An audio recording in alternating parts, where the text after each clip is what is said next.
नमस्कार. या दीप अमावस्येला घरच्या गव्हाच्या कणकेपासून हे सुंदर सुंदर आकाराचे दिवे नक्की ट्राय करा.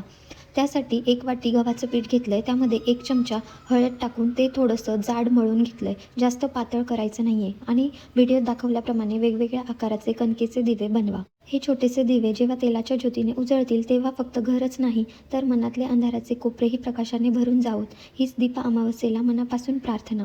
कणकेला आकार देताना प्रत्येक दिव्यात थोडंसं प्रेम, थोडीशी श्रद्धा आणि खूप साऱ्या शुभेच्छा मनापासून गुंफल्या जातात. त्यामुळे हे असे वेगवेगळ्या आकाराचे कणकेचे दिवे नक्की ट्राय करून बघा आणि व्हिडिओ आवडला असेल तर नक्की लाईक करा आणि माझ्या चॅनलला नक्की सबस्क्राईब करा आणि हा व्हिडिओ युजफुल वाटला असेल तर तुमच्या जवळच्या लोकांना नक्की शेअर करा.